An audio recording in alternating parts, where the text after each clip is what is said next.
हरे कृष्ण। सुखमय संडे सत्संग में सभी का बहुत बहुत स्वागत है।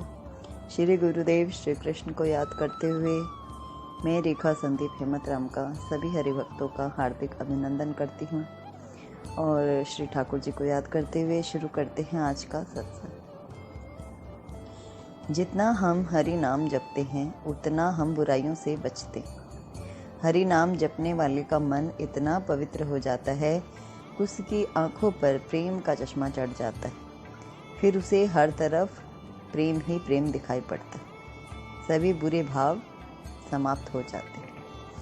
तो वाणी से भाव मिलता है कि जब प्रेम का चश्मा लग जाता है, जैसे अब हम फैशन के लिए कई बार काले चश्मे हरे चश्मे लगाते हैं, तो जब हरा लगाते हैं हमें हर और हरा हरा दिखाई देता है, काला लगाते हैं सब और काला दिखाई पड़ता है।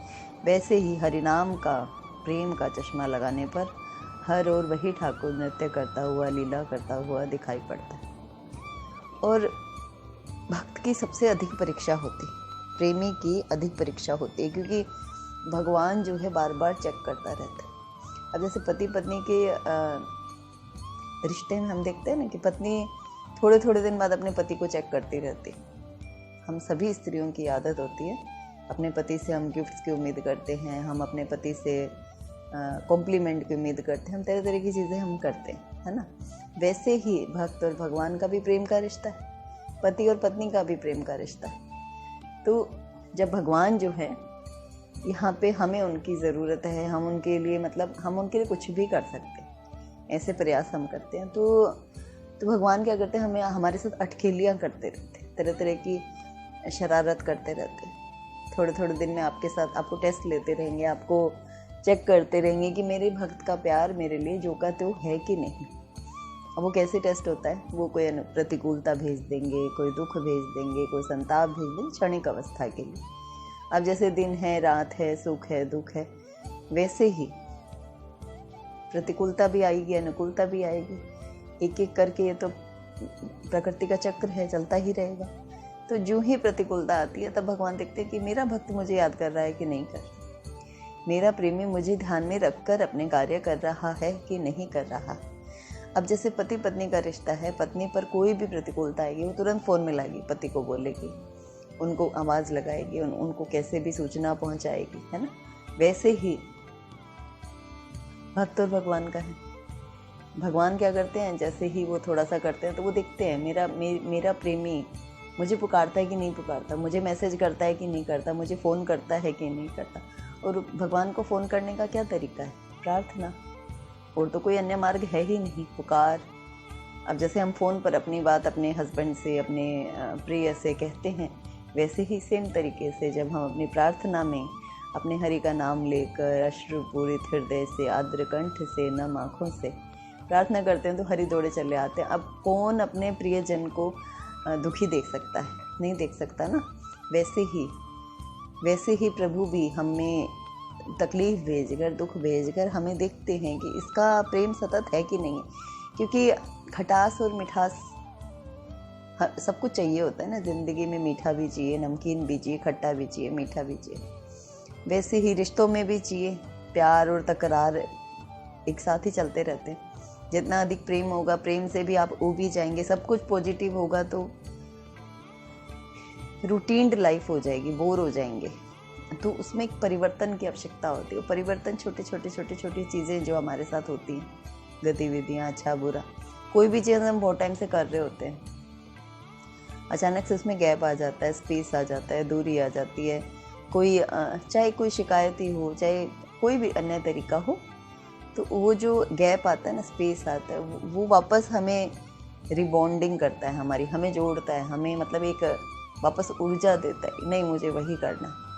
अब जैसे आप एक पूजा का एक ही सिस्टम फॉलो कर रहे हैं, करते करते आप थोड़े दिन बाद बोर हो जाएंगे, तो फिर आप थोड़े दिन बाद सोचेंगे कि कुछ हट के करूँ, डिफरेंट करूँ। कभी आप संकीर्तन चालू कर देंगे, कभी भजन गाना शुरू कर देंगे, कभी तो वैरायटी ऑफ भक्ति, वैरायटी ऑफ पूजा, तरह तरह की चीज़ें जो हमारे साथ हैं, वो जब हम करते हैं तो उनके साथ हमारे भीतर एक अलग ऊर्जा हमें महसूस होती है, तरह तरह की। अब जैसे एक ही खाना हम कब तक खा सकते हैं, 8 दिन, 10 दिन, 15 दिन, उसके बाद एक बोरियत लगने लगती है कि कुछ चेंज चाहिए, कुछ चटपटा चाहिए, कुछ तीखा चाहिए, कुछ मीठा चाहिए। वैसी सभी चीज़ें सिमिलर ही हैं, किसी में कोई विशेष फर्क नहीं। अब जैसे हम अपने सुख दुख तकलीफ आराम के लिए पति या पिता को खोजते हैं, संतान को खोजते हैं, उनसे प्रेम करते हैं, वही अपनापन हमें हरि से करना होता है कि हमें हमारी जो कोई भी अपोजिट कंडीशन जो हमारी लाइफ में क्रिएट हुई है उसमें हम उन्हें पुकारें। जितना नाम पुकारेंगे, जितनी प्रार्थना करेंगे, वे उतना ही हमें क्लोज अनुभव होंगे। क्योंकि हमारी हर प्रतिकूलता में जर्नली हम संसार की तरफ भागते हैं, लोगों से उम्मीद करते हैं कि वे हमारी मदद करें, लेकिन लोग भी तभी मदद करेंगे जब उधर से कृपा होगी, उधर से कोई सपोर्ट होगा। बिना उनके तो लोग भी आपको इग्नोर करेंगे, वो भी यही सोचेंगे ना मन में कि अपने हरि का ही नहीं है तो ये किसका होगा। तो इसीलिए अपने लॉयल बनना सीखें, अपने अंदर एक लॉयल्टी हो कि हम अपने रिश्तों को, अपने प्रभु को, अपने गुरु के प्रति एक लॉयल्टी रहे हमारे भीतर, कि हम निष्ठा से, दृढ़ता से उनका नाम लें, उनकी पूजा करें, उनकी सेवा करें। तो इसके लिए हमें कभी कभी एकांत में रहना चाहिए। एकांत यानी बस मैं और मेरे प्रभु, मैं और मेरे हरि। थोड़ी देर हम जब चिंतन करते हैं, अपने लिए सोचते हैं, अपना जो चल रहा है जीवन में, जो भी चीज़ें चल रही हैं, जैसे विचार चल रहे हैं, जैसे भाव चल रहे हैं, उन पे जब हम चिंतन करते हैं तो हमें पता लगता है क्या मैं सही हूँ, मैं क्या गलत कर रहा हूँ या कर रही हूँ। तो ये चिंतन, ये एनालिसिस हमें करते रहना चाहिए। हमें पता लगता रहता है कि हमारे विचार कितने पवित्र हैं, हमारे भाव कितने शुद्ध हैं, क्या हम वास्तव में हरि के हैं या नहीं हैं। हम संसार के ही तो नहीं हैं, संसार में हम जैसे हरि के बनकर हम घूम तो रहे हैं, पर क्या वास्तव में हम हैं। लेकिन जब दिखावे की भक्ति होती है ना, दिखावा होता है, तो विपरीत परिस्थिति मनुष्य को तोड़ देती है और वो भक्ति भी कहीं की कहीं लुप्त हो जाती है। भक्ति तभी सतत रहेगी, निष्ठा तभी सतत रहेगी जब वास्तव में होगी। अब प्रेम जो है, जो चढ़ती उतरती मस्ती की तरह है कि बस थोड़े दिन के लिए एक जगह लगाव हो गया, फिर वो छूट गया, फिर दूसरी जगह हो गया, तो उसमें फिर निष्ठा नहीं आती। इसलिए जैसे हम संसार से, अब जैसे एक अविवाहित कन्या है, वो पति से रिश्ता बना लेती है तो वो उस घर की हो जाती है। जब उसने उसको स्वीकार कर लिया और अब उससे नींदों में भी कोई पूछेगा ना, तो वो अपने पति का नाम वही बताएगी जिससे उसका विवाह हुआ होता है, या अपने संतान को। उनसे एक अपनापन होता है। एक माँ अपने संतान के लिए क्या नहीं करती, सबसे लड़ लेगी, सबसे झगड़ लेगी, मतलब अपने बच्चे को सर्वश्रेष्ठ बनाने के लिए हर संभव प्रयास करती। वो जो अपनापन है, ममता है, वात्सल्य है, पति से जो प्रेम है, रिश्तों में जो अपनापन है, जो क्लोजनेस है, वही भगवान को भी चाहिए। भगवान भी तो उसी के भूखे हैं। उनको कौन सी हमारे कर्म कांड या तरीकों से मतलब है कि हम क्या करते हैं और क्या नहीं करते। गोपियाँ क्या करती थी? कुछ भी नहीं करती थी, स्पेशल कोई एफर्ट नहीं करती थी। बल्कि वे तो, एक गोपी के बारे में भी थोड़ा सा पढ़ा कहीं पे कि एक गोपी बार बार अपनी आंखों को धो रही थी। उसकी सखी कहती है कि कितना आंखों को धोगी, अबीर गुलाल तो निकल गया। तो बोली अबीर गुलाल तो निकल गया, पर अहीर का छोरा नहीं निकलता, यानी कृष्ण नहीं निकलते। तो आंखों से उनको वो एफर्ट करना पड़ता है कि कृष्ण उनकी आंखों से, दिल से निकल जाए।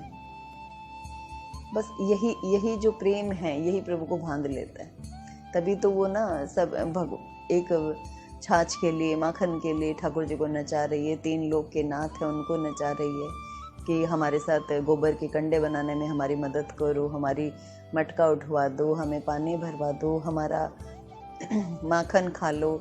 माखन खाने के लिए प्रभु से क्या क्या लीलाएं गोपियाँ करती, कितने कितने की तरह की क्रियाएं करवाती। लेकिन भगवान सब खुश होकर करते, क्योंकि वो उस प्रेम के भूखे। अब भगवान ने उसी से हमें ये एक तरह से प्रेरणा दी है कि वैसा प्रेम वो होता है प्रेम वास्तव में, कि आपका तन मन सब न्यौछावर है, हर वक्त आप मेरा ही चिंतन कर रहे हो, आपको किसी चीज़ से कोई मतलब ही नहीं है। तो वास्तव में जो हमारी एक्स्ट्रा चीज़ें हैं ना, जितनी हम बोझ लेके घूमते हैं तरह तरह की सोच के, विचारों के, या इसने ये कहा उसने वो कहा, सारा छूट जाता है।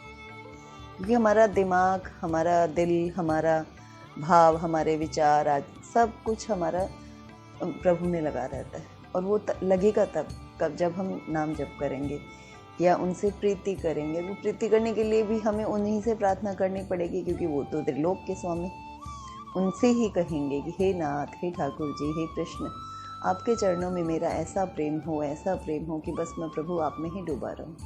हे नाथ, आप कृपा कीजिए। मैं तो ऐसा हूँ कि मैं स्वयं को दिन भी नहीं मानता, दुखी भी नहीं मानता। बार बार मुझ में अहंकार आ जाता है, बार बार मेरा सत्संग छूट जाता है, भजन छूट जाता है, बार बार मैं पूजा से विमुख हो जाता हूँ या हो जाती हूँ। तो जब हम उनसे प्रार्थना करते रहते तो भगवान कृपा करते रहते, क्योंकि जैसे ही हमारे मन में विकार आते हैं, प्रभु आपका भजन आपसे छुड़वा देते हैं। तो भजन ना छूटे, ये प्रयास हमें करना चाहिए उनके होने के लिए, उनका प्रेम, उनकी कृपा पाने के लिए हर वक्त सतत जपिए हरे राम राम राम हरे हरे, हरे कृष्ण कृष्ण कृष्ण हरे हरे। जय श्री कृष्ण।